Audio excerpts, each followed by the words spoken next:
Moi, je vais pas mentir que j'utilise assez régulièrement l'intelligence artificielle parce que ça me fait des gains de productivité assez incroyables et dans le rapport social que j'ai avec l'IA, moi, les gains de productivité, ils me profitent à moi directement. L'intelligence artificielle, il y a pas mal de gens dans ce milieu écolo qui souvent soit sont très, très anti-IA, soit, jouent cette sur anti-IA et disent: «Moi, je l'utilise pas du tout». Moi, c'est pas mon cas. Je Mmh. l'utilise, j'expérimente, c'est quelque chose qui m'intrigue et je pense que c'est vraiment une rupture technologique qu'on a, en fait, en face de nous et il faut réfléchir à en donner un débouché émancipateur. Bonjour et bienvenue sur Les Dessous de l'IA, le podcast qui tente de mieux comprendre les évolutions de l'intelligence artificielle et leurs impacts sur nos sociétés. Bonne écoute. Bonjour à toi, Iliane, et merci de venir échanger avec moi. Avant de te laisser te présenter, juste pour replacer un petit peu le contexte de notre échange, là, l'idée avec toi, c'était de creuser un petit peu le sujet IA et la question du changement climatique et de la raréfaction des ressources et de voir un petit peu comment ce sujet-là peut avoir un impact sur l'IA, sa chaîne de valeur et son développement. Et j'aime bien Mmh. commencer les échanges en permettant aux invités de se présenter. Donc, j'aimerais bien que tu puisses peut-être dire qui tu déjà, retracer un peu ton parcours et nous dire ce qui t'a amené à t'intéresser à la question de la résilience face au changement climatique et peut-être, à côté de ça, le regard ou le rapport que toi, tu as avec, l'IA aujourd'hui?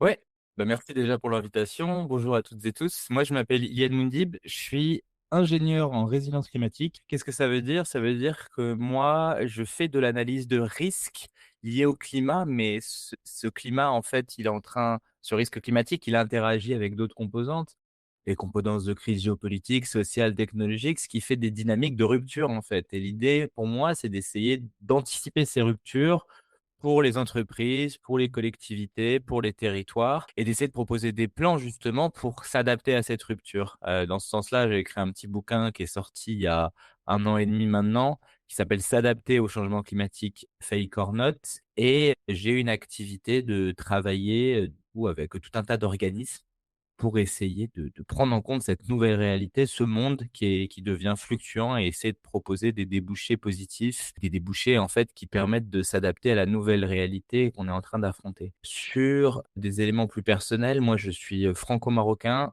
je suis fils de prof, les 2 dans le public. Je viens de banlieue parisienne et j'ai toujours été très, très, très proche, moi, des banlieues populaires du Val-de-Marne en particulier, ce qui fait du coup une origine sociologique qui est un peu différente par rapport aux autres personnes qui viennent dans les milieux écologistes et voilà, c'est une des petites différences que j'ai et donc moi ma principale, thèse, je fais aussi pas mal de vulgarisation, c'est que je pense pour organiser la véritable action climatique qui inclut l'adaptation, il faut organiser une forme de mise en sécurité sociale des communs et des besoins, en particulier des communs numériques, mais je pense qu'on aura le temps d'en discuter aujourd'hui. Comment toi tu regardes, l'IA et peut-être les développements récents, tu vois, les développements récents de l'IA générative, depuis 2 3 ans? Ouais, ben, j'ai un peu le point de vue de questions ou d'émerveillement ou de doute par rapport à ce qui est une révolution, en fait, quand même, hein, par rapport à ce que ce truc produit, c'est assez phénoménal. Moi, quand j'ai un objet comme ça, par exemple l'intelligence artificielle, j'essaye de la comprendre d'un point de vue matérialiste. Qu'est-ce que ça veut dire la comprendre d'un point de vue matérialiste? Ça veut dire de comprendre les rapports de pouvoir, d'accord, qu'il y a derrière l'intelligence artificielle, à qui elle profite, à qui elle ne profite pas, quelles sont les luttes, ce qu'on appelle la dialectique qui est emmenée par cet outil-là. Et ce qui m'intéresse aussi, c'est que dans cette analyse matérialiste, de toujours relier à cette question des ressources, d'accord, l'accès aux ressources, la question des limites planétaires et voir aussi toutes les questions géopolitiques qui vont se poser par cette question de l'intelligence artificielle. J'avais commencé, moi, publié dans le débat public une note pour un think tank qui s'appelle l'Institut Rousseau, qui étaient mes premiers travaux et j'avais publié avec 2 collègues une note qui s'appelait «Comment institutionnaliser la sobriété numérique en France». C'était en 2021, donc ChatGPT, je crois que ça débarque en 2022, donc on n'était pas encore, hein, dans ces éléments sur l'IA et on commençait déjà à voir les trajectoires un peu de données qui s'envolent, hein, les états-octets, les triplements, les histoires des data centers hyperscale et en fait, on avait du coup, à cette époque-là, comme idée et comme intuition, en tout cas parmi les travaux qu'on avait consultés, que ça allait être très difficile de tenir n'importe quelle trajectoire de transition si notre consommation électrique pour l'IA, elle était multipliée par 2, 3, 4, 5, alors qu'on a énormément de besoin d'électrification d'autres choses et qu'on a besoin aussi de le lier avec une forme de sobriété. Donc ça vient de là, mon rapport à l'IA. Aujourd'hui, quel est mon rapport personnel à l'IA? Bah, puisque je suis indépendant, moi je ne vais pas mentir que j'utilise assez régulièrement l'intelligence artificielle parce que ça me fait des gains de productivité assez incroyables et dans le rapport social que j'ai avec l'IA, moi, les gains de productivité, ils me profitent à moi directement. Et donc, ça me permet, par exemple, de publier, de faire des veilles plus puissantes sur les réseaux sociaux, d'aller, en fait, essayer quand, par exemple, je prépare des entretiens, avoir des éléments de langage un peu puissants, des métaphores, des choses qui permettent de vulgariser, d'aider.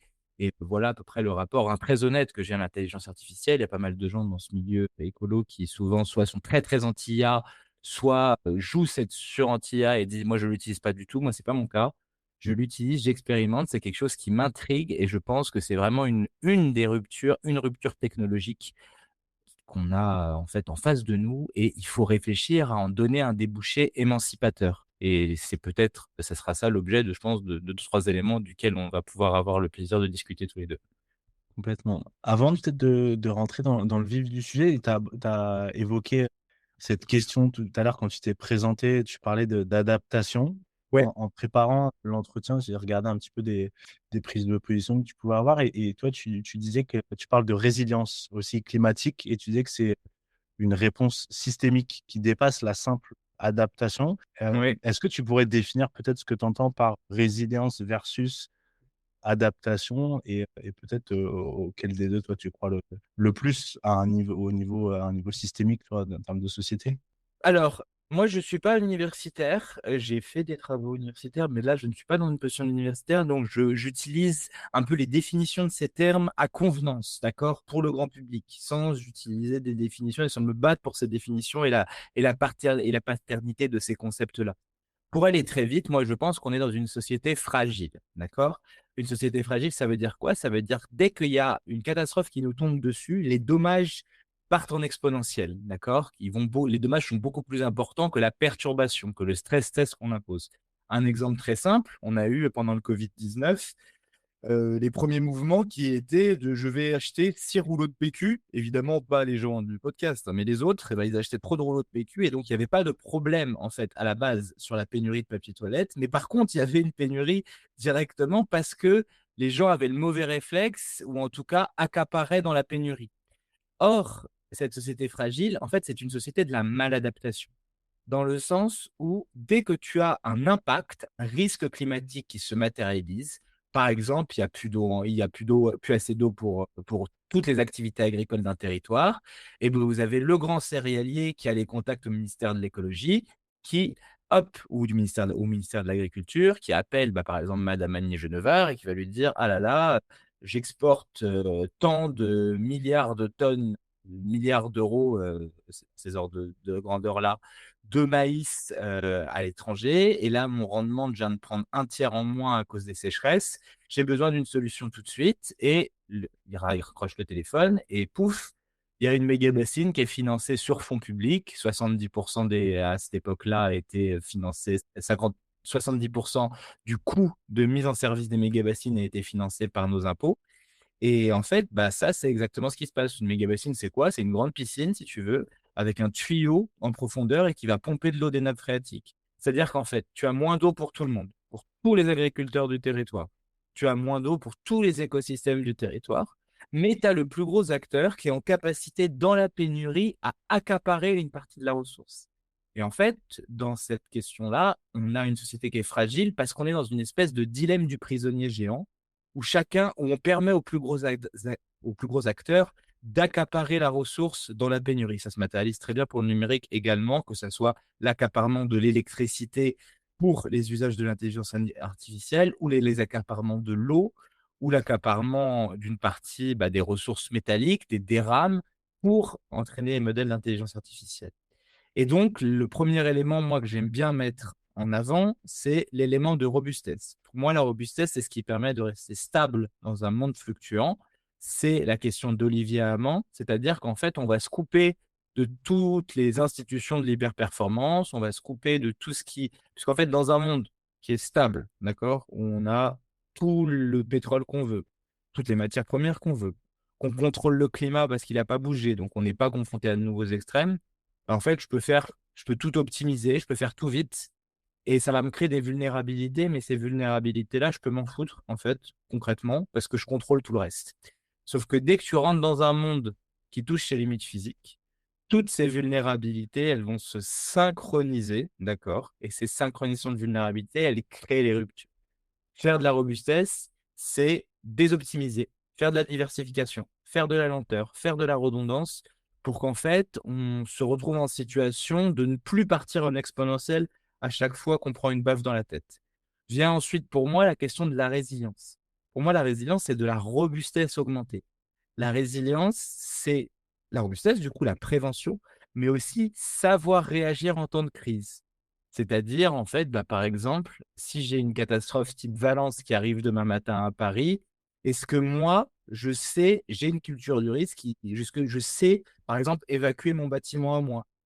Où est-ce que quelles entreprises peuvent me fournir de la nourriture? Comment on auto-organise la réaction aux crises? Voilà, ça c'est la question pour moi de la résilience. Elle est plus puissante que la robustesse dans les définitions que j'utilise moi lorsque je fais de la vulgarisation. Et le dernier élément que moi j'aime bien, c'est la question de l'antifragilité, qui est un concept de Nassim Nicolas Taleb, qui est l'idée, c'est de faire la muscu. En fait, quand tu fais de la muscu, tu te détruis des fibres musculaires et après, tes fibres musculaires, elles grossissent quand elles se régénèrent et tu deviens plus fort. Bah, faire de l'antifragilité climatique, c'est en fait ne pas gâcher des crises. À chaque fois qu'on a une crise qui nous tombe dessus, on la gâche. Or, chaque crise, c'est le moment où on peut bifurquer d'un modèle à un autre. Mais on ne bifurquera pas d'un modèle à un autre si on n'a pas les plans prêts sur la table et expérimentés à l'échelle locale. Et il y a plein en fait, de déjà là, de la mise en sécurité sociale des communs et des besoins qu'on pourrait généraliser, en fait. Mais aujourd'hui, malheureusement, on est dans une situation, on est beaucoup dans on va dire, et à juste titre, dans la dénonciation, dire le système marche pas, et cetera, et faire le constat, faire le constat, faire le constat, sans jamais être dans la chose la plus difficile, c'est-à-dire de proposer des alternatives et de les mettre, des alternatives matérialistes, et de les mettre sur la table. La petite image qu'on peut avoir, si tu veux, c'est qu'en fait, on sait qu'on est malade, je sais que je suis malade, mais j'ai peur de commencer ma chimiothérapie. Donc, je vais voir tous les médecins généralistes de Paris pour qu'ils me filent le diagnostic et ensuite, je vais prendre le diagnostic qui me convient le mieux. Et bah, je ne pense pas que ça soit la meilleure façon de commencer un traitement.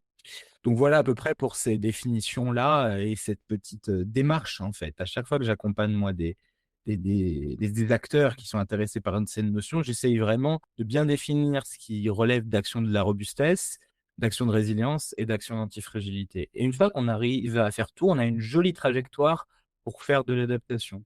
Aujourd'hui, malheureusement, l'adaptation en général, elle est un peu prise comme un sujet très technocratique, c'est-à-dire pas du tout de façon systémique, et elle consiste à changer simplement en général l'aménagement du territoire, désimperméabiliser les villes, faire de la rénovation thermique, faire un peu d'hydrologie régénérative, d'agroécologie. Et du coup, elle s'enferme un petit peu dans un tunnel qui est le souci qu'on a avec plein d'autres sujets liés au climat. Et donc, moi, mon objectif, c'est un peu de rendre ça systémique, de le décentrer et d'avoir une vision un peu plus globale et quelque chose qui puisse empouvoirer les gens, ouais. Moi, je t'avais découvert sur LinkedIn, tu avais fait, je sais plus quand c'était en début d'année ou fin d'année dernière, une note sur, l'impact des inondations en Thaïlande sur une des composantes de la chaîne logistique de l'IA et j'avais trouvé ça hyper intéressant parce que souvent on parle de l'impact de l'IA sur le climat, mais moins de l'impact du climat sur l'IA et si on regarde ça d'un peu plus près et d'ailleurs c'est ce qui se passe avec la quasi fermeture du détroit d'Ormuz, on se rend compte que en fait la chaîne logistique elle est hyper tendue, hyper fragile et j'aimerais bien peut-être que tu puisses la dessiner un petit peu ou pointer un peu les zones les plus critiques sur cette chaîne de valeur ou chaîne technologique de l'IA. Alors, bah, en fait, la chaîne de valeur de l'IA, elle ressemble beaucoup à la chaîne de valeur qu'on a construite en général pour dans nos économies occidentales. Je ne sais pas si tu connais, il y a une courbe qui s'appelle la courbe du sourire. Sur cette courbe, en fait, tu as la valeur ajoutée par étape de production d'un produit. Étape de production, ça va de la recherche et développement jusqu'au marketing et à la vente. Et en fait, tout en bas de la courbe de sourire. Donc, ce qui produit le moins de valeur ajoutée, ça va être l'extraction des matières premières et une petite partie de leur transformation. Alors que ce qui va rajouter le plus de valeur ajoutée, ça va être les phases dans l'économie actuelle, évidemment, les phases de recherche et développement, les phases de marketing, communication, etc. Par exemple, prenons un exemple très basique qui n'est pas lié au numérique. Un maillot de foot, un maillot de foot, ça se vend 100 euros, mais à produire, c'est peut-être que 3 euros. Et en fait, toute la valeur ajoutée, elle est où? Voilà, après, c'est la loi de l'offre et la demande. Mais elle est dans la phase de publicité. Tu as la même chose pour les parfums, etc., etc. Et donc, ce qu'on va faire, et ça, c'est une forme d'organisation de notre économie actuelle, c'est que les phases à plus forte valeur ajoutée, on va les garder dans les pays du Nord, les pays occidentaux, les pays blancs. C'était ça l'idée. Ça, c'est quelque chose, ça s'appelle une institution néocoloniale, d'accord? Et historiquement, quand il y a eu le colonialisme, on a exactement fait ça. Et les phases à faible valeur ajoutée, on va les garder dans le Sud. Or, dans le Sud global. Or, ces phases ajoutées ces éléments à faible valeur ajoutée, pardon, dans le Sud global, l'idée, c'est de maintenir les pays dans un rôle simplement extractiviste. La seule chose que tu vas faire dans ton pays, c'est me sortir le cobalt, le Congo. La seule chose que tu vas faire dans ton pays, le Venezuela, par exemple, tu vas me sortir le pétrole et tu vas me le réexporter à moi, les États-Unis, ou moi, la France. Et du coup, en échange, avec cette rente-là que je vais te payer sur ta matière première, tu vas pouvoir racheter tout ce dont tu as besoin. Par exemple, tu vas pouvoir racheter, ça tombe bien, je te fais du Coca-Cola, ça tombe bien, moi je fais un peu d'agriculture, ça tombe bien, moi je fais un peu de produits manufacturés, etc. Et toute l'Europe, toute la mondialisation, c'était structuré comme ça. En hyper spécialisant les économies du Sud dans des activités extractivistes, en bloquant, avec notamment l'outil des dettes, toute bifurcation vers d'autres modèles, et en échange, le Nord produisait et réexportait vers le Sud. Ce modèle a tellement bien marché qu'on s'est dit, mais c'est même plus la peine en fait de produire tout le reste, on va tout mettre les étapes de production au Sud. Et sauf qu'il y a des pays qu'on a pu, on va dire, contrôler et d'autres qu'on a moins pu contrôler, par exemple la Chine. Et du coup, on se retrouve aujourd'hui dans une situation où on ne produit plus rien, on n'a plus d'industrie et on n'est plus en capacité, du coup, d'assurer un quelconque type de souveraineté matérielle. Donc, en fait, on est en train de se reprendre la courbe du sourire dans la tête et cette hyper spécialisation, cette hyper performance qui a été liée à la mondialisation. Donc, quand on regarde l'IA, il y a deux éléments qui sont très intéressants, ou le numérique en général. Le numérique est déjà pas immatériel, c'est très important de comprendre ça. C'est que derrière, il y a énormément d'infrastructures, il y a énormément de métaux, et il y a énormément notamment de production de ce qu'on appelle des semi-conducteurs ou les chips. Et la production de semi-conducteurs, elle est à 90%, je crois, quelque chose comme ça, en Asie. D'accord? Pourquoi? Voilà, j'ai le chiffre. 80% de la fabrication mondiale de semi-conducteurs est en Asie, entre trois pays, la Corée, la Chine et Taïwan, d'accord, qui produisent 93% des DRAM, d'accord? Les DRAM, pour aller très vite, en fait, quand tu as un stockage sur ton ordinateur, donc le stockage SSD, c'est ton armoire, ok? Ta DRAM, c'est la taille de ton bureau. Plus tu as un bureau, donc imaginons vraiment que tu as un bureau là devant toi. Moi, j'ai un bureau devant moi. Il est assez grand, ce bureau. Et en fait, quand j'ai un grand bureau, ça veut dire que je peux me permettre qu'il y ait du bordel sur mon bureau. Je peux mettre plein de dossiers. Je peux mettre, là, j'ai mon maté, ok, j'ai mon clavier, etc. Plus tu as un ordinateur qui est puissant, plus tu as une DRAM qui est importante. Et du coup, en fait, il y a une énorme demande de cette DRAM pour énormément de secteurs, notamment le secteur du jeu vidéo, par exemple. Mais aujourd'hui, l'IA, elle est en train de sécuriser l'accès à ces DRAM qui sont en Asie. En Asie, tu as vraiment quasi toute la chaîne de valeur des semi-conducteurs qui est construite. C'est-à-dire que tu as les produits où tu peux extraire les matières premières pour faire ces semi-conducteurs, les terres rares, etc. Tu as les étapes de production et de raffinage, mais tout ça circule en Asie. Par exemple, la Thaïlande et la Malaisie ont un rôle d'assemblage. Il y a une petite courbe du sourire asiatique dont profite notamment la Chine par rapport aux autres pays d'Asie, puisqu'ils ne sont pas restés dans un rôle simplement de producteurs. Et donc, en fait, cette chaîne de valeur, elle est extrêmement sensible à tout un tas d'aléas climatiques. Par exemple, l'IA, elle consomme, j'ai le chiffre, que j'ai bossé un petit peu avant de venir. Alors, par exemple, en 2027, la projection donc en gros, l'IA, c'est un secteur qui consomme énormément d'eau. Elle consomme énormément d'eau pour refroidir les data centers, mais aussi cette eau, elle sert en fait à l'extraction des terres rares et cetera, d'accord? Puisque c'est des activités minières et les activités minières ont besoin d'eau. Un exemple, lors de la précédente élection présidentielle au Chili, pas celle qui vient d'avoir lieu, il y avait un sujet très important sur les mines de lithium. Qu'est-ce qui s'était passé avec les mines de lithium? Eh ben, on a eu en fait énormément de besoins d'eau pour les mines de lithium, sauf que l'eau, c'est une ressource locale et que le Chili était touché par des sécheresses. Donc, il y a eu des conflits d'usage entre l'agriculture chilienne, la production minière chilienne et évidemment les gens qui boivent, d'accord? Puisque en fait, le cycle de l'eau est un cycle local. Et donc, en fait, quand on trace cette chaîne de valeur, de l'intelligence artificielle, rien que là, j'ai juste fait le début des matières premières et de la production. Bah, en fait, tous ces éléments-là, ils sont soumis à un certain nombre de risques climatiques. Ils n'échappent pas à la matérialité du monde parce qu'ils sont eux-mêmes extrêmement matériels. Et aujourd'hui, bah, par exemple, sur les DRAM, on a du coup l'intelligence artificielle qui sécurise une énorme partie de ces approvisionnements-là. Par exemple, on a eu un délai de livraison qui est passé de 2 à 4 semaines, qui était aujourd'hui, on a des stocks de DRAM qui fin de semaine, fin 2024 étaient de 2 à 4 semaines, alors qu'1 an auparavant, c'était de l'ordre de 11 à 18 semaines. Ça veut dire quoi? Ça veut dire qu'en fait, l'IA, elle bouffe énormément de ressources et si elle bouffe énormément de ressources, en fait, elle empêche d'autres secteurs d'accéder à ces ressources. Tu sais qu'on parle beaucoup de transition énergétique. La transition énergétique, ça consiste en quoi? Ça consiste à substituer aujourd'hui, dans la vision mainstream, un extractivisme fossile par un extractivisme métallique. Qu'est-ce que ça veut dire? Tu sais que pour tenir nos objectifs climatiques, on a besoin de dégager de nos vies et de toutes nos chaînes de valeur de production, le pétrole, le gaz et le charbon pour les substituer par de la sobriété et par des énergies renouvelables. Aujourd'hui, on fait très peu de sobriété parce qu'on n'arrive pas à la faire et parce qu'on n'a pas la volonté politique de la faire. Donc, on est uniquement dans un rôle où je vais substituer 80% du mix énergétique mondial par des énergies bas carbone. Sauf que ces énergies bas carbone, elles demandent énormément de métaux. Et donc, tu vas voir que l'intelligence artificielle, elle sécurise une partie des métaux, d'accord? Elle les utilise pour fabriquer des data centers, les data centers hyperscale, etc.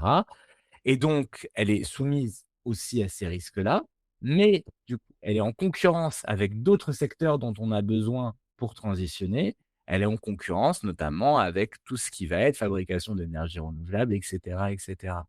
Et tout ça va en fait dans une logique illimitiste.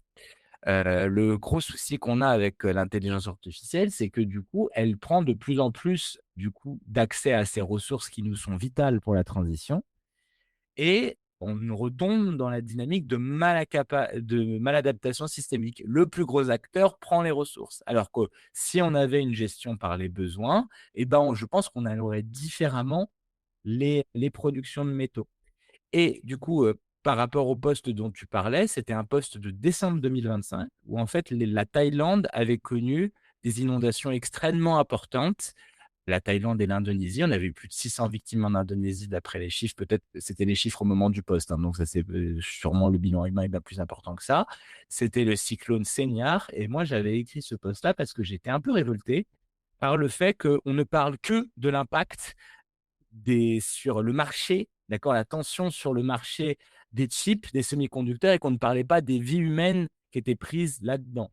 Mais en fait, on peut étendre ce prisme-là. Quand on parle de l'intelligence artificielle ou qu'on parle de n'importe quelle industrie numérique, on ne parle jamais, par exemple, des conditions de travail des Thaïlandais, des conditions de travail des Indonésiens, des Vietnamiens, même des Chinois, par rapport, en fait, à cette production-là et à ce qu'on leur fait subir aussi, d'accord? Et c'est vraiment cette question de en fait, si tu veux, c'est comme si j'avais un tremblement de terre dans ma ville et que j'ai plein de boulangeries dans ma ville et que moi, en fait, je ne suis pas touché par le tremblement de terre.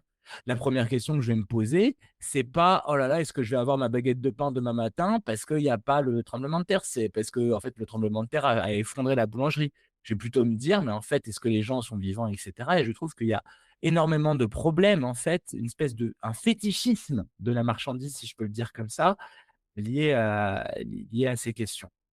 Et donc, en fait, cette chaîne de valeur, bah, là, je t'ai fait un peu la phase matière première, la phase industrie. Tout est à peu près dans l'Asie concentre à la fois les phases de matières premières, extraction de matières premières, industrie, et le projet des grandes routes de la soie chinoise sont là pour avoir des liens directs, des sécurisations d'approvisionnement des ressources sur sur le développement de cette intelligence artificielle-là.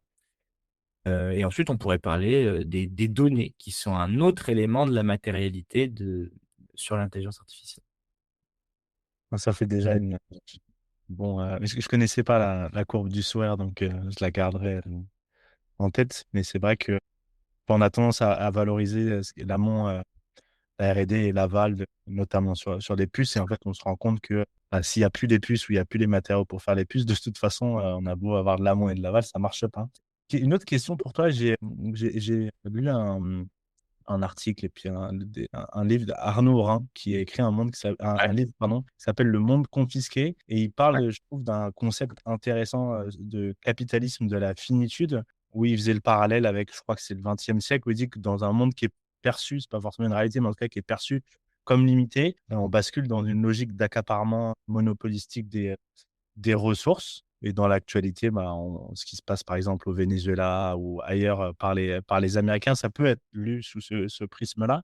Est-ce que tu penses que cette grille de lecture-là, on peut l'appliquer aux grands acteurs de l'IA? Tu parlais de la DRAM ou OpenAI, par exemple, ils signent des contrats pour s'arroger toute cette partie des ressources, où bah, les gros acteurs vont réussir à s'accaparer des ressources en eau, en terres rares, en électricité, au détriment d'autres acteurs plus petits et des populations, dont tu parlais aussi, tu vois, typiquement en Thaïlande, quoi. Ouais, exactement, mais c'est un très, très bon concept. Moi aussi, je l'utilise beaucoup, beaucoup, je le trouve très puissant. Comment le comprendre? Il faut simplement comprendre un truc assez simple, c'est on va le faire avec une métaphore.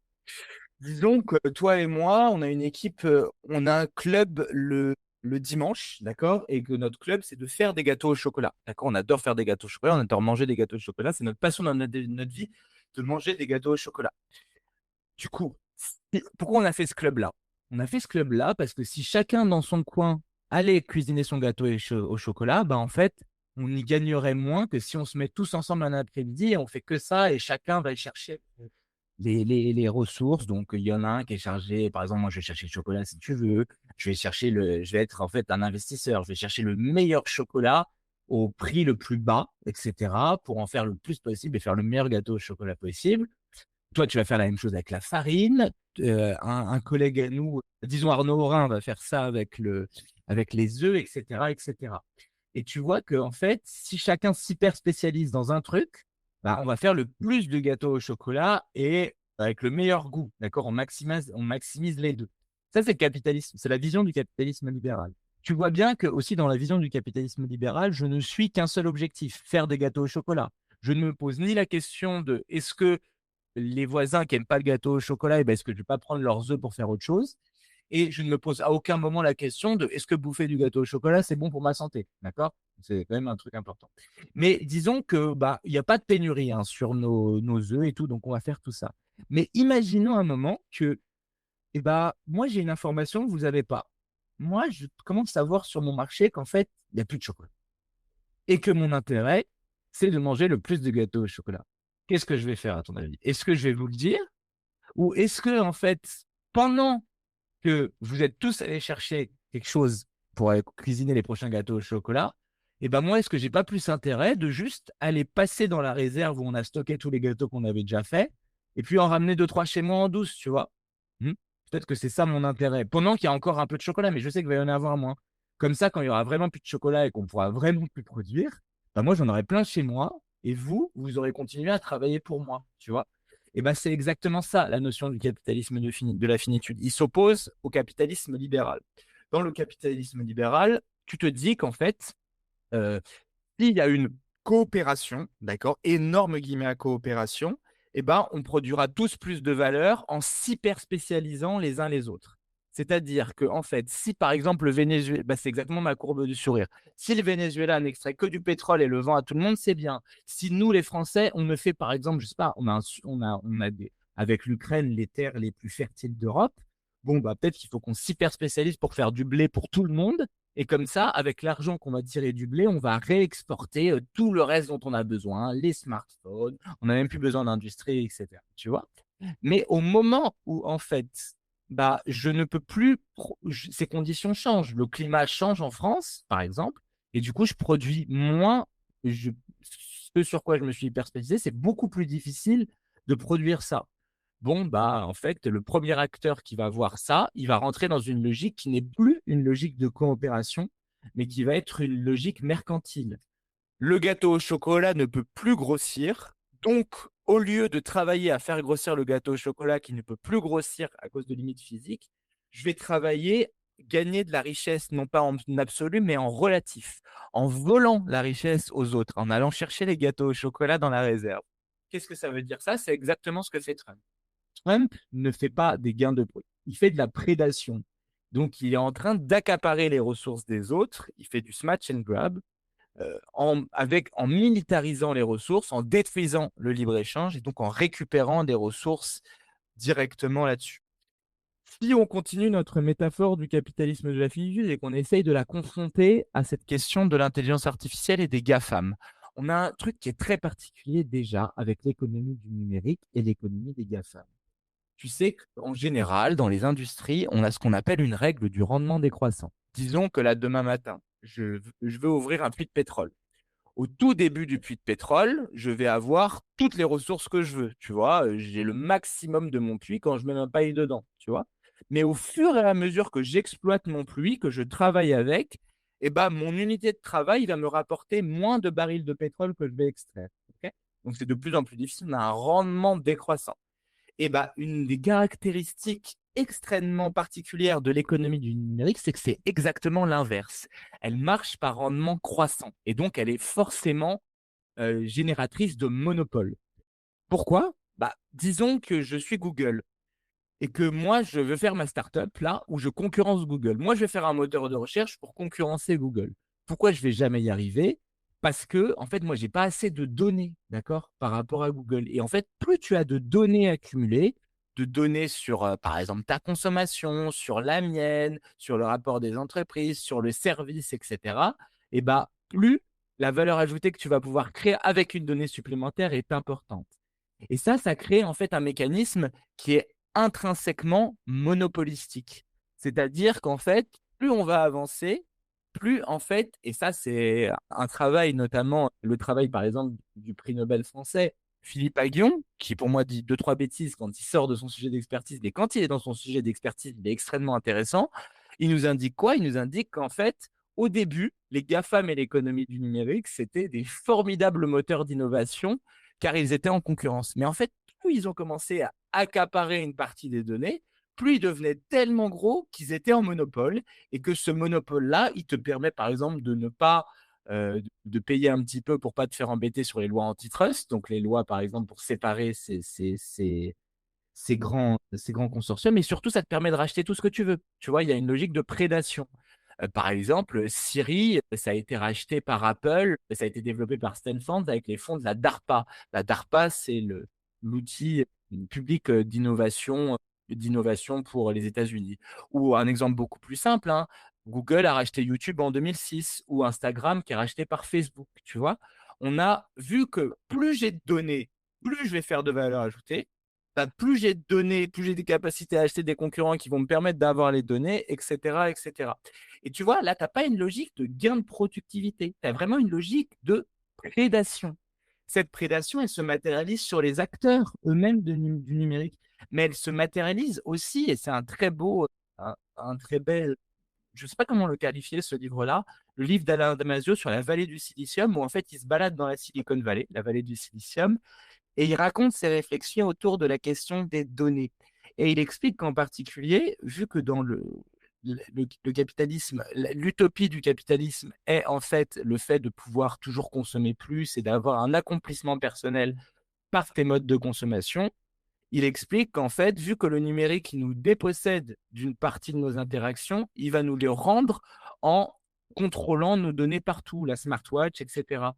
En fait, le numérique, dans ce sens-là, elle est vraiment un outil de contrôle en tant que tel. Je peux te prendre un autre exemple. L'autre exemple, il est dans les travaux d'un intellectuel, moi, que j'aime beaucoup, qui s'appelle Cédric Durand. Et Cédric Durand, il parle d'un concept qui est assez intéressant qui s'appelle le techno-féodalisme. Qu'est-ce que c'est le techno-féodalisme? En fait, il dit que les plateformes, c'est des formes de fief numérique, tu vois. Il forge un concept qui s'appelle la glèbe numérique. Donc la glèbe, au Moyen-Âge, c'était la terre du seigneur. Au Moyen-Âge, tu étais un serf, quand tu étais un terre du seigneur, tu étais attaché à la glèbe, c'est-à-dire qu'en fait, tu étais sur le domaine du seigneur et en fait, bah, ce que tu devais faire, c'était produire pour lui, pour rester sur cette terre, et cetera. Et du coup, il avait des droits sur toi, OK? Mais tu étais libre, si tu voulais, tu pouvais partir. Mais si tu décidais de partir de ta glèbe numérique, de ta glèbe en général, trouver un autre seigneur, et ben, c'était extrêmement risqué parce qu'en fait, tu perdais le peu de capacité de production qu'on t'octroyait, le coût de sortie était très élevé, tu vois? Bah, c'est exactement la même chose aujourd'hui avec l'industrie du numérique. La glèbe numérique, c'est quoi? C'est le fait que, bah, par exemple, moi, demain matin, disons que je suis hyper anti GAFAM, et cetera, et que je décide bah, de me partir de Facebook, de plus utiliser Google, de plus utiliser LinkedIn, etc., bah, voilà, bah, je disparais socialement. C'est exactement ce qui se passe. Le coût de sortie est trop important parce que ces acteurs-là sont en monopole. On est attaché à la glèbe de notre seigneur numérique. Et la principale caractéristique des économies du Moyen Âge, des économies seigneuriales, c'est qu'elles ne créent rien de nouveau en tant que telles, puisqu'elles bloquent l'innovation ou elles rachètent pour uniformiser et pour s'empêcher d'avoir de l'innovation. Et bah, en fait, elles prélèvent une rente. Et c'est bien ça, en fait, le gros objectif des GAFAM qui l'ont toujours été, c'est-à-dire de générer des rentes passives en rendant l'utilisation de leurs services la plus directement indispensable possible, tu vois? Quelle est l'idée derrière? C'est exactement l'idée, par exemple, de tout ce qui est les mécanismes de, tu sais, de shitification, merdification. Par exemple, Uber, au début, qu'est-ce qu'ils vont te faire? Ils vont te faire des prix super bas.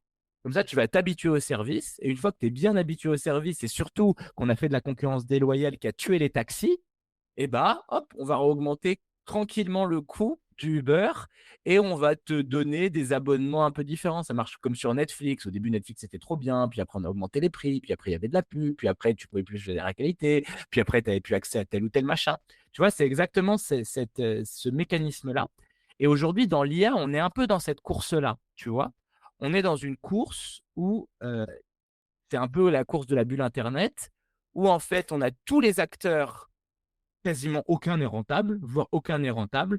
Tous sont ultra subventionnés par le gouvernement, par des investisseurs, et cetera. Par exemple, la valeur d'OpenAI en novembre 2025, c'était 500 milliards de dollars quand même. On a 513 milliards de dollars qui ont été investis en 4 ans sur l'IA. Imagine si on avait investi ça pour notre résilience, pour le climat, et cetera. Bref, en gros, c'est une énorme bulle avec pour objectif, en fait, c'est vraiment un espèce du dilemme du prisonnier aussi. Il faut que je sois le premier au moment où la bulle va dégonfler et comme ça, j'aurai un avantage compétitif, une rente de 20 ans, si tu veux, comme Google l'a eu à ce moment-là. Et tu vois qu'on est dans une logique qui est très similaire finalement, avec la logique un peu trumpienne du capitalisme de la finitude. Là, ces investissements-là, dans l'IA, dans l'hyperscale, si tu veux, ne sont pas des investissements sur les forces productives en tant que telles. Elles sont des investissements sur les forces de prédation. Et elles créent structurellement des monopoles. Et dans ce sens-là, j'ai envie de dire un truc rigolo, c'est qu'en fait, l'IA et les GAFAM sont en train de casser le capitalisme comme ça. Elles sont en train de créer des gigantesques monopoles. Et ces monopoles-là, c'est très important de le comprendre, dans le capitalisme de la finitude, c'est des outils de puissance des États, d'accord, avant tout. C'est-à-dire que dans le capitalisme libéral, pour que la concurrence soit parfaite et qu'on puisse tous tirer avantage, il y a une idée, l'idée libérale, base, qui est l'idée que, en fait, il faut casser les monopoles. Parce qu'un monopole enlève l'innovation, c'est Philippe Aghion, etc., qui raconte ça. Mais dans le capitalisme de la finitude, en fait, le monopole, eh ben, je vais l'utiliser pour, par exemple, et que pour renforcer ma force militaire ou ma force de pression par rapport aux autres acteurs. Évidemment, tout ça, c'est des modèles, hein. On pourrait discuter de est-ce qu'il y a vraiment une phase du capitalisme de la finitude contre le capitalisme libéral? Est-ce que c'est un deux? Est-ce qu'il y a des phases intermédiaires? Mais je pense que c'est un prisme qui est vraiment très intéressant pour comprendre à la fois la géopolitique mondiale et le parallèle qu'il y a avec l'IA et les big tech. Et par rapport à ça, tu vois, cette idée de, dans le numérique ou dans l'IA, on a une tendance au monopole. En tout cas, c'est ce qu'on observe en effet, notamment là sur tous les outils d'IA générative où, comme c'est pas rentable, ou en tout cas, il y a une prime à celui qui va avoir le plus de clients pour éventuellement à un moment tuer la concurrence, augmenter les prix. Enfin, c'est d'ailleurs ce qu'on observe un peu à certains endroits. Tu vois, comment on peut, si on fait le parallèle avec ton sujet, qui est la question de l'adaptation au changement climatique, dans un monde à 3 4 degrés, tu vois, comment cette prédation et cette bataille pour l'accès, aux ressources, quelles qu'elles soient, des acteurs de l'IA, comment ça peut évoluer? Parce que de toute façon, à un moment, et là, on l'observe déjà un petit peu, il y a une raréfaction des ressources, en tout cas plus de difficultés à accéder et puis, bah, des problématiques d'usage entre les populations, les différents acteurs, des besoins élémentaires qui sont différents de ceux liés à l'IA, par exemple, ou au numérique. Comment toi tu t'anticipes ou tu vois ce truc-là? Alors déjà, ce qu'on peut dire, c'est que les monopoles, c'est pas une bonne nouvelle pour l'adaptation. Parce qu'en fait, imaginons autre exemple. Reprenons l'exemple de mes agriculteurs au début et de ma méga bassine. Moi, je bosse beaucoup avec les agriculteurs sur ça. Imaginons donc mon histoire là. J'ai un grand céréalier qui fait énormément d'argent, etc. Et j'ai une sécheresse sur le terrain de tout le monde, tu vois. Lui, il a réussi à négocier sa méga bassine subventionnée par l'État. OK? Bah, en fait, lui, il va jamais manquer d'eau. Pendant que tous les acteurs, ils vont manquer d'eau et de façon encore plus importante parce que lui, il a accaparé une partie des ressources. Qu'est-ce qui va se passer? Ils vont tous mourir et l'autre, il va étendre sa surface, tu vois. Et en fait, ça, c'est vraiment la dynamique du pire. Pourquoi? Parce que l'idée, c'est que du coup, on va rentrer dans une logique d'uniformisation. Il va être de plus en plus gros. S'il va être de plus en plus gros, il va être en capacité de redemander des méga bassines et surtout, il va fragiliser l'environnement en tant que tel parce qu'il va avoir des pratiques qui ont pour un objectif de faire le plus de rendement possible et le plus de rendement possible, ça se paye en faisant, par exemple, une uniformisation maximale, faire, par exemple, que un clone génétique, d'accord? Et puis ce clone génétique, donc de notre épi de maïs, là, vu que, en fait, vu que c'est un clone génétique, il suffit qu'un ravageur soit vachement adapté pour exploser ce clone génétique, et il y a tout le champ qui est part. Donc, tu es obligé de mettre pesticides, pesticides, pesticides. Et tu es obligé de mettre engrais, engrais, engrais, tu vois?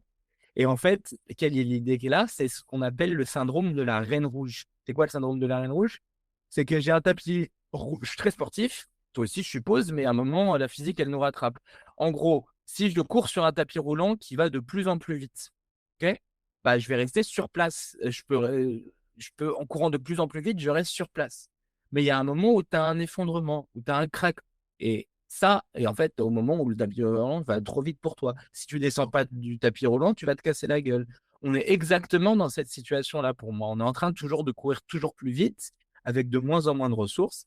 L'Agence internationale de l'énergie indique en particulier qu'on a aujourd'hui une qu'on est dans ce syndrome de la reine rouge. 90% des investissements dans les nouveaux champs de pétrole sont là pour compenser, pour maintenir la production existante. C'est-à-dire qu'on met toujours, toujours plus de sous pour toujours, toujours moins sur nos rendements décroissants. Et donc, en fait, quand tu as une économie qui touche ses limites physiques, avec une dynamique qui, elle, est en train de passer through the roof, et ben en fait, elle accélère l'effondrement de tout le monde parce qu'elle fabrique des vulnérabilités, elle fabrique de la performance, etc. Euh, Et donc, moi, ce que je vois comme mécanique, c'est que en fait, toutes les projections de consommation, etc., c'est des choses qui vont être capées par les limites physiques si on les arrête pas avant, tu vois.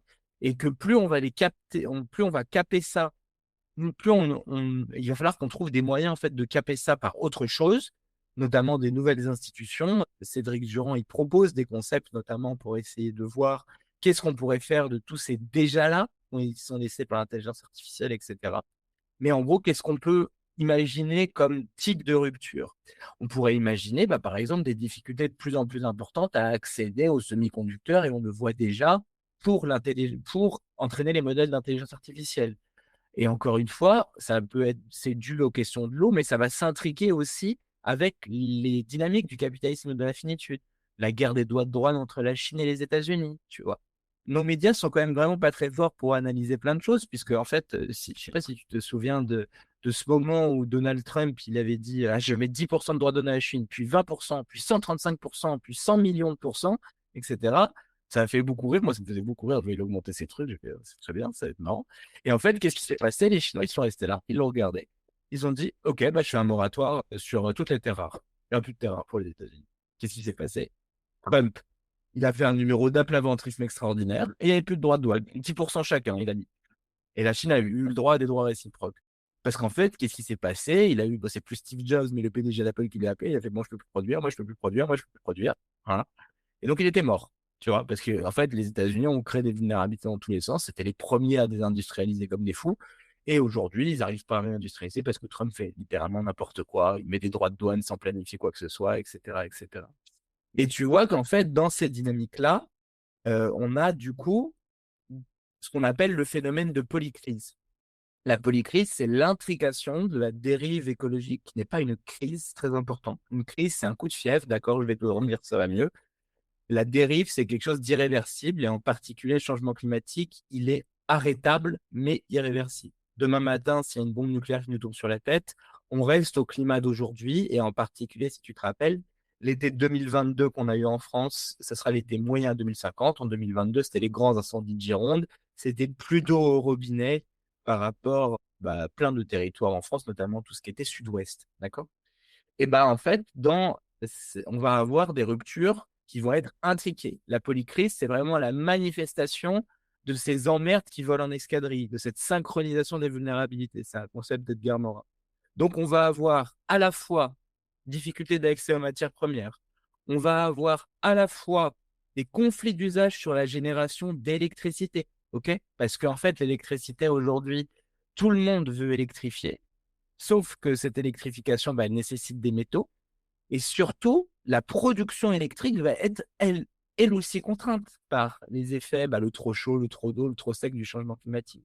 Par exemple, la production d'électricité nucléaire va être quelque chose qui va devenir progressivement un peu plus intermittent, en tout cas en été, parce qu'il y aura moins d'eau et parce que quand tu n'as pas d'eau, tu refroidis pas une centrale nucléaire avec de l'eau chaude ou avec pas d'eau du tout. Voilà. Ça, c'est pas des risques de sécurité, mais ça veut dire qu'il va y avoir de la production qui va diminuer. Même chose pour l'hydroélectricité. Qu'est-ce qu'on peut avoir comme mode de production de l'énergie? Tout ce qui est éolien, panneaux solaires, hop, on revient à la dépendance aux métaux stratégiques. Qu'est-ce qu'on a d'autre? Tout ce qui est gaz, pétrole et charbon, c'est en déplétion structurelle. Et le gaz dépend aussi beaucoup de l'eau, comme le charbon aussi sur les modes de production. Et donc, en fait, tu vas voir que on va avoir des limites qui vont taper et ces limites, elles vont créer des conflits d'usage entre est-ce que j'ai besoin de l'électricité pour entraîner mes data centers ou est-ce que j'ai besoin de l'électricité pour mettre en climatisation tous mes hôpitaux publics ou est-ce que j'ai besoin de cette électricité pour avoir une industrie bas carbone qui va me permettre de produire des choses extrêmement matérielles. Et en fait, moi, je suis incapable de prédire ce qui va se passer. Je te fais une analyse de risque. La façon dont l'emmerde va tomber, c'est en fait, si tu veux, on a un énorme champ de dominos. Tu penses que c'est pas fragile, le truc. Tu sens que c'est super fragile, pardon, le truc. Et tu as déjà mis une pichenette dedans et tu sais, ces vidéos sur Internet là, où tu vois les dominos qui commencent à ta ta ta ta ta. Et tu sais pas quand ça va se casser la gueule. Mais tu es un peu dans une espèce, tu vois, t'es un peu comme un furet ou un lapin devant les phares d'une voiture. Tu regardes ce truc un peu fasciné, tu vois, un peu flippé et tout.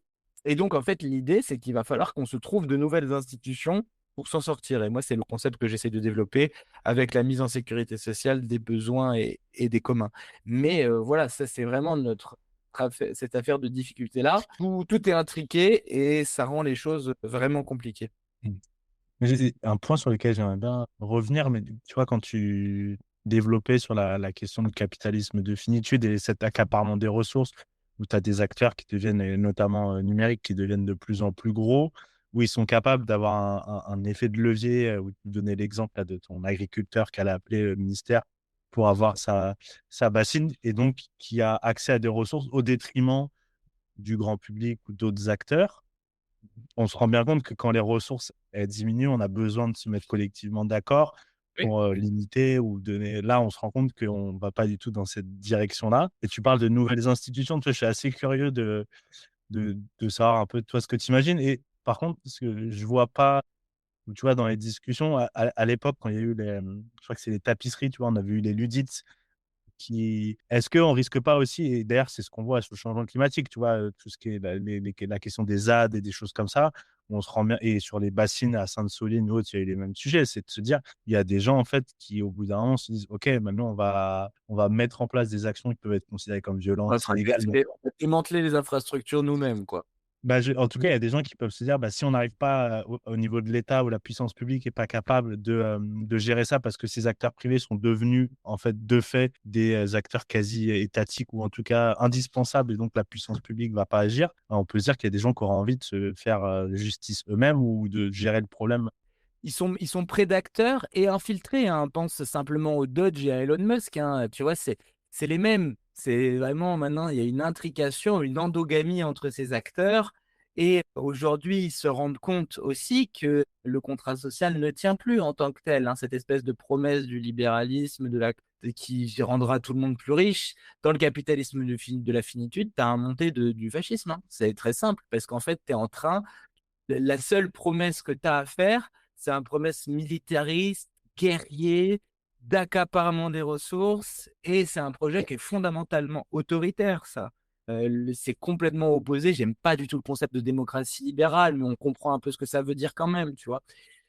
Donc oui, qu'est-ce qu'on pourrait trouver d'autre? C'est la question la plus importante parce que c'est toujours la question, malheureusement, on est toujours obligé de la faire au bout d'1 heure d'interview parce qu'il faut poser le constat et que le constat est lui-même pas bien posé. Mais quelle est l'idée? C'est qu'en fait, dans notre société, il y a pas que des trucs qui marchent selon la logique, du capitalisme en général et ça, c'est très difficile de le comprendre parce qu'on est tout le temps dans les sociétés marchandes et cetera et en particulier, les moments des effondrements sont des moments de bifurcation et de révolution les plus importants.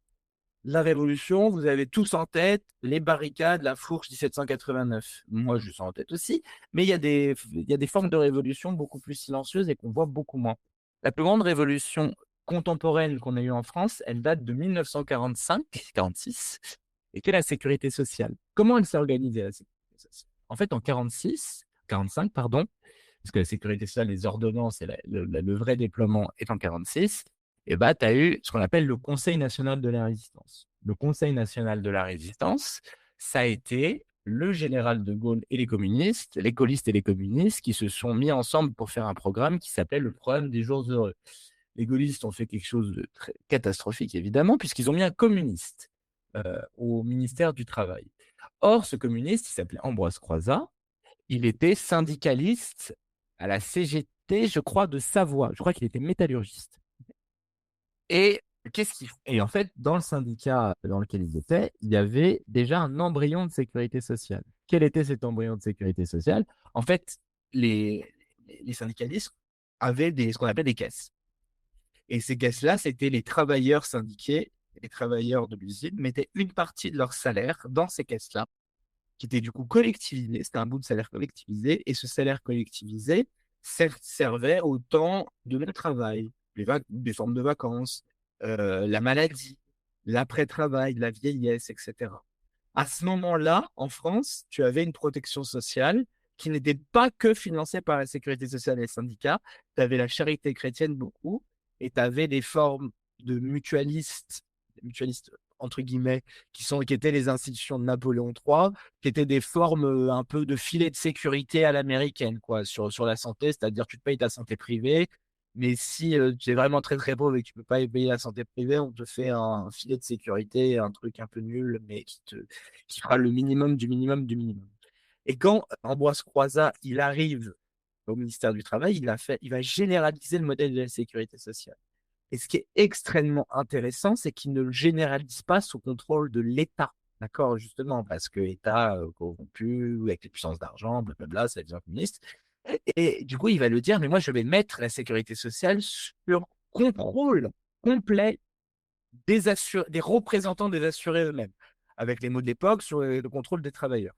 Qu'est-ce qui se passe? Il va faire en fait une élection, d'accord, des représentants de la sécurité sociale entre les différents syndicats, d'accord. Et ça va être ces représentants des travailleurs-là dans les syndicats qui vont gérer un budget équivalent quasiment à la moitié du budget de l'État à l'époque. Les premières élections, elles ont lieu, je crois, en 46, peut-être en 47, je crois que c'est 46. Et elles donnent 75% de majorité aux représentants des travailleurs et 25% de représentants du patronat. Ça veut dire quoi? Ça veut dire qu'en 46, 45, à la Libération, on a un service public non étatique qui marche selon une logique très simple. Chacun cotise selon ses moyens, reçoit selon ses besoins. Quelle est l'idée? La santé, c'est un droit universel.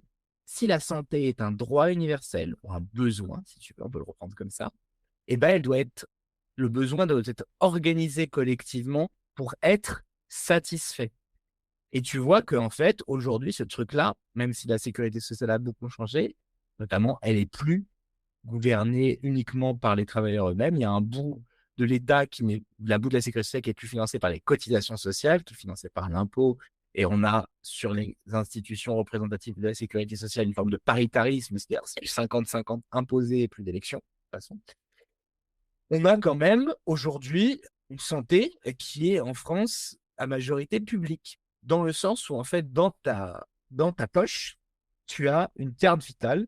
Cette carte vitale, c'est de la monnaie marquée que tu ne peux utiliser chez des producteurs de soins conventionnés, que des gens qui ont fait des études de médecine. Disons que tu as décidé d'aller voir un chaman, tu peux aller voir un chaman, mais c'est pas remboursé par la sécurité sociale. Et en fait, l'idée, c'est ça. Il y a un principe extrêmement puissant de se dire, bah, la santé, là, on l'a sortie du marché et on l'a organisée collectivement, pas selon la logique du profit, pas selon la logique de faire le plus d'argent, selon la logique d'assurer un besoin. Aujourd'hui, la logique du profit, c'est une logique d'illimitisme, d'accord? Et dans le numérique en particulier, cette logique d'illimitisme qui se, se traduit aussi par un soubassement matériel du fait que plus les données, plus je génère de valeur ajoutée, ça crée des monopoles de base. Et ben, qu'est-ce qu'on pourrait réfléchir? On pourrait réfléchir à des nouvelles formes de sécurité sociale, à d'autres, pour sécuriser d'autres besoins vitaux qui vont être mis en insécurité sociale. Moi, l'exemple que j'aime beaucoup, c'est la sécurité sociale de l'alimentation, par exemple. On aurait chacune 100, 150 euros par mois et par personne sur une carte vitale de la sécurité sociale de l'alimentation. Et on ne pourrait les dépenser que chez des producteurs ou des productrices alimentaires qui sont conventionnés. Et le conventionnement se ferait de façon locale. Tu m'as dit que tu habitais à Ivry, par exemple, bah, on aurait une caisse de sécurité sociale d'Ivry qui déciderait collectivement, et bah, les 150 euros que vous avez sur votre carte, vous ne pourrez les dépenser que chez des producteurs qui sont conventionnés. D'accord? Et comment on pourrait faire ça pour le numérique? D'accord? Des producteurs, par exemple, qui font de l'hydrologie régénérative, vous décidez des critères en fait collectivement. Et tu vois que c'est une logique qui est en dehors de la logique de l'État. Comme ça, il ne peut pas le reprendre à un moment. C'est une logique d'auto-organisation et de souveraineté et de résilience. Et alors, comment on pourrait faire ça pour le numérique? Il y a beaucoup de travaux qui sont extrêmement intéressants. Je pense que tu l'as déjà dû le documenter peut-être dans certains épisodes passés ou à venir de ton podcast, mais c'est les logiques il faut trouver tous les déjà là et se débrouiller pour que ces déjà là, ils deviennent la nouvelle norme avec ces institutions-là de mise en sécurité sociale des communs et des besoins. Pourquoi la sécurité sociale de l'alimentation, c'est besoin et commun? Parce que le besoin de bouffer, on fait de la bouffe un droit, d'accord? Puis je pense qu'il y a quelques mangeurs dans notre pays, donc je pense que ça concerne quelques personnes. Et on sécurise le commun démocratiquement. C'est-à-dire qu'en fait, on se dit, bah, en fait, ce qui rentre dans cette nouvelle sphère marchande, c'est des choses qui ne font que utiliser de l'eau de manière raisonnable, qui permettent de régénérer les sols. Et c'est quelque chose qui protège aussi évidemment les petites agriculteurs et les petites agricultrices des gros mastodontes qui, eux, n'auront pas accès à ce marché, pardon, à cet argent sur cette carte vitale-là, tu vois. Après, il y a des choses en dehors, évidemment, il va falloir organiser un démantèlement des grandes propriétés, des grands trucs agricoles, ou bien pour qu'ils fassent des choses différentes. On ne peut plus faire que du maïs, c'est pas possible. Il va falloir qu'on ait des choses qui soient orientées vers le besoin de souveraineté alimentaire. J'en reviens au numérique. Et ben, au numérique, effectivement, il y a par exemple tout ce qui est la philosophie low-tech. Je ne vais pas revenir sur ce que c'est, mais c'est l'idée de produire selon les besoins, avec des productions réparables, qui combattent l'obsolescence, bref, répondre à un besoin social et le faire correctement. Et cette low-tech, elle existe dans plein de types de coopératives, dans les cybercafés, dans, je sais pas moi, par exemple, des producteurs par exemple, Télécope. Télécope, c'est des forfaits téléphones organisés en coopérative, etc. Et s'il y a plein de le Fairphone peut-être aussi, il y a plein de petits à côté comme ça. Et en fait, on pourrait se dire qu'on pourrait faire une sécurité sociale de la matière ou du numérique sur le modèle de la sécurité sociale de l'alimentation. Quelle serait l'idée? Eh ben, on pourrait se dire collectivement, eh ben, je vais reprendre une partie, vous aurez 100 ou 150 euros par mois sur une carte vitale de la sécurité sociale du numérique ou de la matière, d'accord, en général, et vous ne pourrez dépenser cette carte vitale que chez des coopératives qui se substituent aux gros acteurs dont on dépend.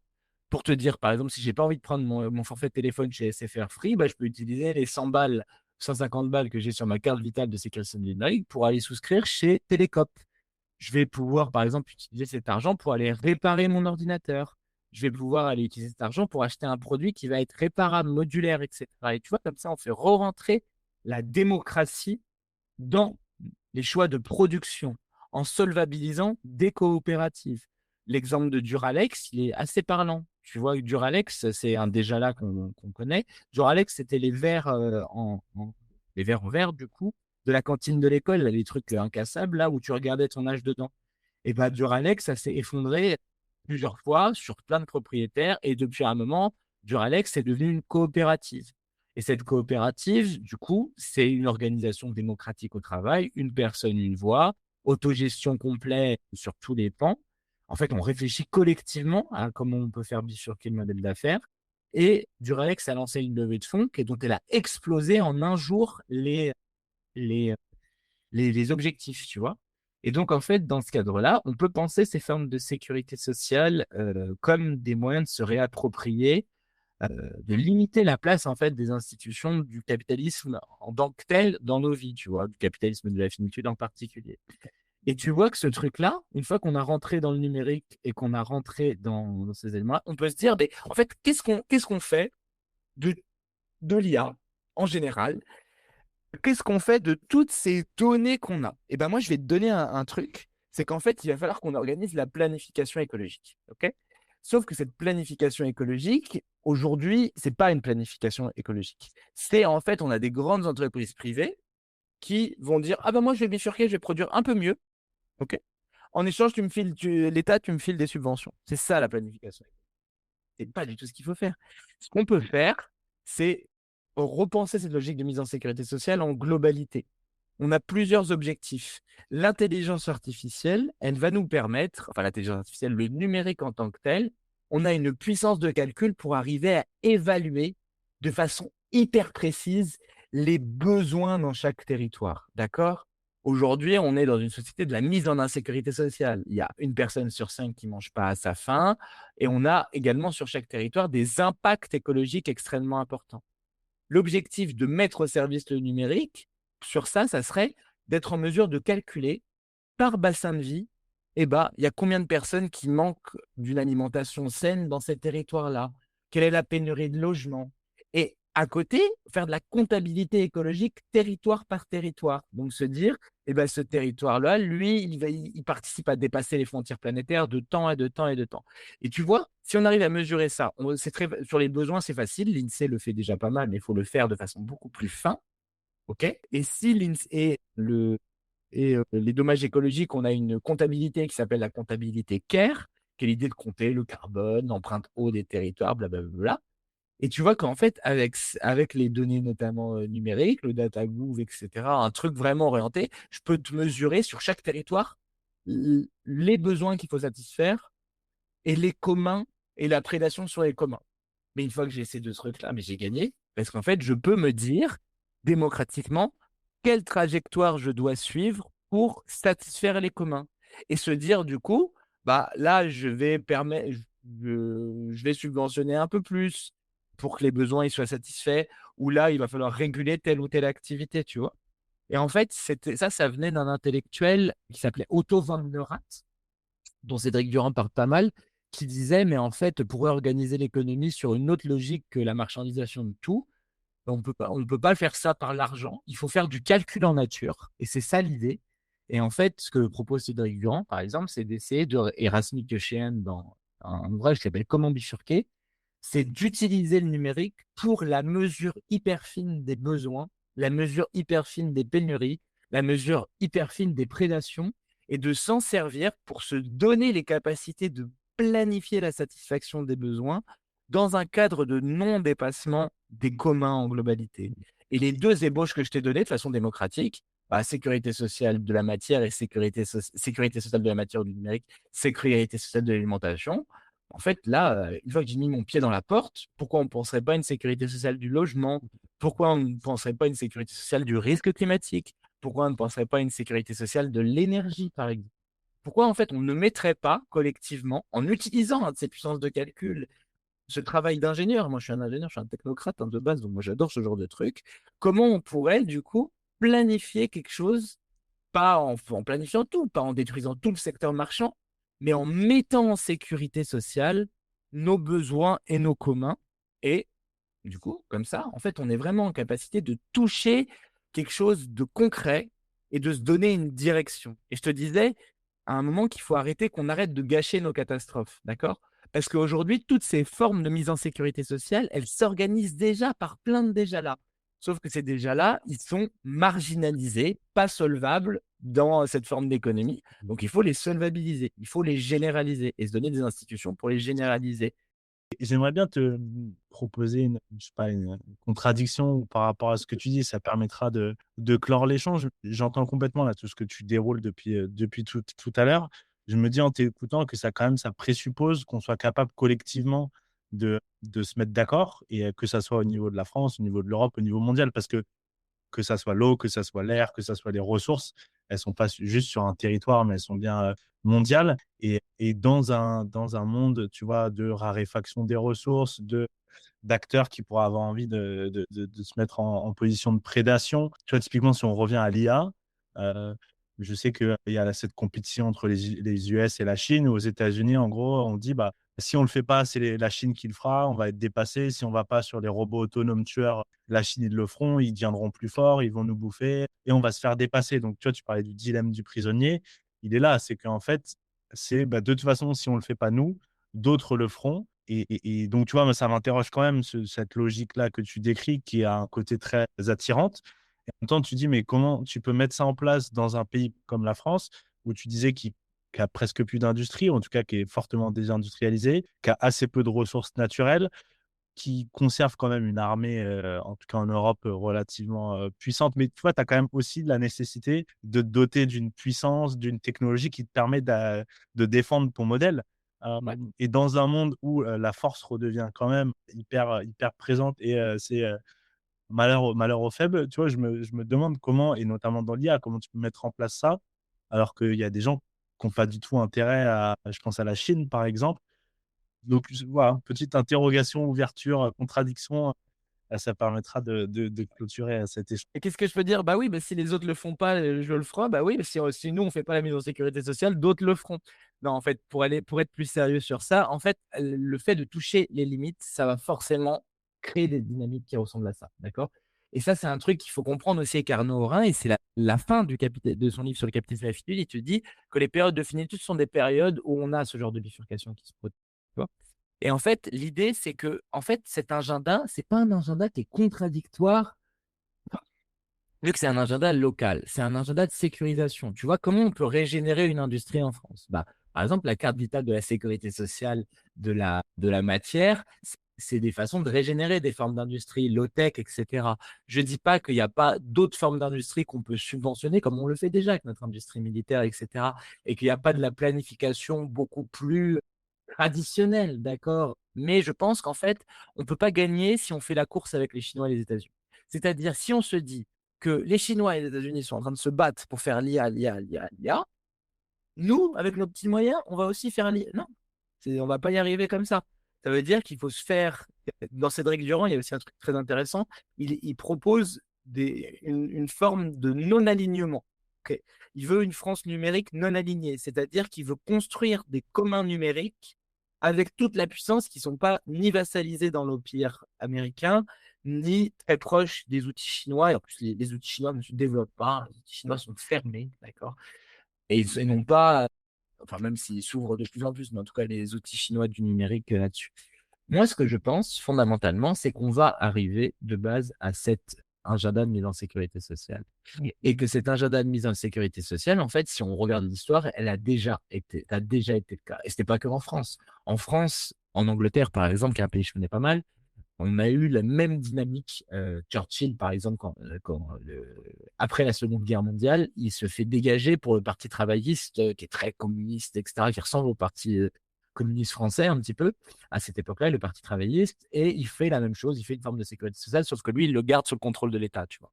Et moi, je suis persuadé qu'en fait, dans ce monde-là, de la polycrise, avec effectivement ces aspects du dilemme du prisonnier, etc., il faut absolument qu'on construise par la base, et le par la base est par le base nous tout de suite, d'accord, dans les formes d'organisation qu'on prend.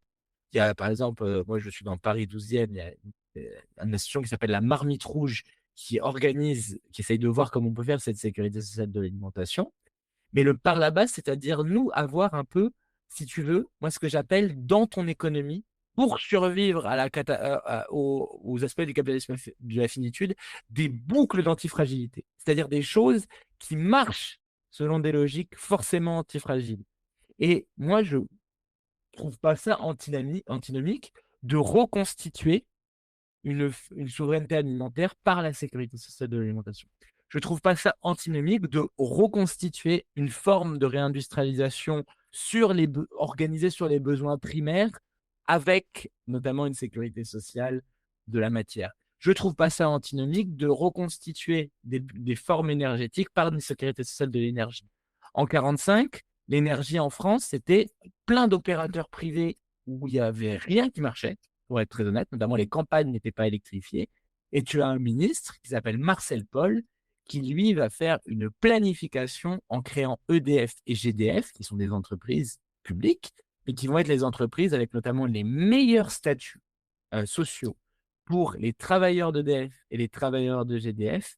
Et en quelques décennies, on va faire l'électrification de la France. Et en fait, aujourd'hui, si on était bien géré sur la partie de l'énergie, la France devrait être le Qatar de l'Europe, hein, niveau énergie. Parce qu'en France, on est quand même une puissance, on est une puissance de moyenne impuissance, on dit, d'accord.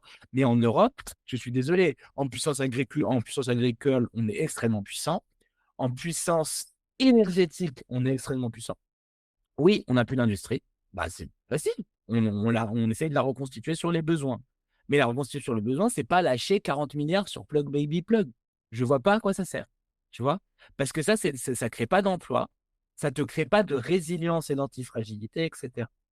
Et toujours cette idée-là, c'est l'idée de la cigale et de la fourmi, hein. J'ai une entreprise cigale et j'ai une entreprise fourmi. Mon entreprise cigale, elle fait 8% de croissance, 8% de croissance, 8% de croissance. Mon entreprise fourmi, elle fait 4% de croissance, 4% de croissance, 4% de croissance. Auquel tu te dis, bah, très bien, sur les 3 années stables où il ne s'est rien passé, l'entreprise cigale est 2 fois plus performante. Donc, tout le monde devrait faire comme l'entreprise cigale, tu vois. Sauf que l'entreprise fourmi, elle a commencé à faire 2-3 investissements sur des trucs qui n'étaient pas rentables. D'accord? La moitié de son CA en particulier. Et au moment où il y a le Covid, l'entreprise cigale, elle fait moins 90%. Et donc, elle va aller taper aux portes en mode l'État, sauvez-moi, sauf que l'État n'aura pas forcément à faire. Alors que l'entreprise fourmi, elle n'a que 20% en moins. Et tu vois, quand on réfléchit avec cette dynamique-là, comme ça, et bah, en fait, si je ne mesure pas sur la bonne période, je n'ai pas la bonne information. Et je suis persuadé, et effectivement, le discours est un peu iconoclaste parce que, comme je t'ai dit au début, mon travail, c'est d'analyser les ruptures et d'essayer de proposer des réponses aux ruptures. D'accord? Et ces ruptures, elles vont être provoquées par ces dynamiques de dilemme du prisonnier qui vont s'entrechoquer. Mais moi, je ne mettrai pas non plus sur le même plan la Chine et les États-Unis, hein. La Chine a une économie qui est beaucoup moins libérale, beaucoup plus planifiée. Elle a gardé une certaine tradition et elle a des plans. Elle arrive à mener ses plans. C'est-à-dire qu'elle mesure les besoins. Moi, je ne dis pas que la Chine, c'est un paradis sur Terre. Je dis qu'en fait, elle a quand même réussi avec une forme d'organisation particulière, notamment des mécanismes particuliers d'orientation du crédit, des mécanismes de coopération particuliers par rapport notamment au fait de récupérer les brevets des entreprises qui s'implémentent sur place, etc., d'avoir une forme très particulière au libre-échange. Elle a réussi à se doter de capacités de production qui sont quand même assez incroyables. Aujourd'hui, elle a plein de soucis. d'accord? Elle a des soucis notamment avec sa démographie. La politique de l'enfant unique, elle est encore payée aujourd'hui. Elle a des soucis très importants sur ses excédents commerciaux, desquels elle ne sait plus quoi en foutre. Elle a énormément d'excédents commerciaux. Et elle est aussi très intriquée avec l'économie américaine, dans le sens que, en fait, la Chine, le marché, les débouchés de marché chinois sont très orientés vers le marché américain. Tandis que les forces productives, la production des biens qui arrivent aux États-Unis viennent de Chine beaucoup, du coup. Et du coup, effectivement, elle a un enjeu de se dépolariser de l'économie américaine. Et quand Trump met des droits de douane partout de façon anarchique, et ben la Chine, qu'est-ce qu'elle a fait? C'est qu'elle a enlevé tous les droits de douane avec l'Afrique. Donc, elle est en train de détourner le marché américain pour aller vers le marché africain. Et bah, fondamentalement, elle est en meilleure position aujourd'hui que les États-Unis. Et surtout, c'est assez incroyable parce qu'on aurait dit ça il y a quelques années, on ne nous l'aurait pas cru. Mais elle paraît comme un facteur de stabilité aujourd'hui, tu vois. Et moi, je pense, par rapport aux États-Unis et par rapport à la Russie qui envahissent tous leurs voisins, etc., tu vois. Et moi, je pense qu'il y a vraiment une façon, il faut arrêter de voir ces pays-là comme avec une espèce de racisme bizarre. Bien sûr qu'il y a des critiques à faire, très importantes. Il n'y a aucun souci par rapport à ça. Mais on peut peut-être se dire, mais eux, comment ils ont planifié leur truc là? Qu'est-ce qu'ils ont protégé? Quels objectifs ils se sont donnés? Comment ils ont fait? Etc., etc. Et on peut se donner du coup ces objectifs de mise en sécurité sociale des besoins et des communs, et pas ces objectifs de croissance qui de toute façon nous font foncer dans le mur. Si je reprends pour terminer cet entretien mon, mon syndrome de la reine rouge, et ben donc le fait de courir sur le tapis roulant qui va de plus en plus vite, et ben la mise en sécurité sociale, c'est quelques orteils en plus qu'on va sortir du tapis, tu vois. Et je pense qu'il faut progressivement sortir ces orteils du tapis. Et quelque chose que j'aime bien, c'est une métaphore qu'utilise beaucoup aussi Olivier Hamon. Tu sais, quand tu vois des oiseaux, notamment des étourneaux, voler dans le ciel, ils ont des formes, par exemple des triangles, etc. Tu sais qu'en fait, ceux qui dirigent le flux d'oiseaux, c'est pas la majorité des oiseaux, c'est ceux qui sont sur les marges, d'accord? Et moi, je suis persuadé que dans un système en crise, avec des ruptures irréversibles, eh ben, il faut regarder tous les jours les marges et imaginer comment on peut généraliser. Parce que c'est elles qui ont la solution pour bifurquer au bon endroit, tu vois. Et donc, moi, c'est ce que j'aime bien dans cette image-là. Regarder les marges, essayer de généraliser ce qu'elles font, trouver des institutions pour le faire. Et de toute façon, j'ai l'intime conviction qu'on n'aura pas le choix de faire des choses qui ressemblent quand même à cet agenda-là. Eh ben, écoute, merci, Eliane. On a un peu dérapé sur le timing, mais écoute, c'était C'est ta faute. hyper intéressant. Ouais, c'est de ma faute, c'est vrai. Mais c'était hyper intéressant. Merci beaucoup. Et bah, j'espère qu'on aura l'occasion d'échanger à nouveau. Au plaisir. Merci. Merci à toi. L'épisode est maintenant terminé. J'espère qu'il vous a plu. N'hésitez pas à le partager autour de vous et à vous abonner au podcast pour écouter les prochains épisodes. À bientôt.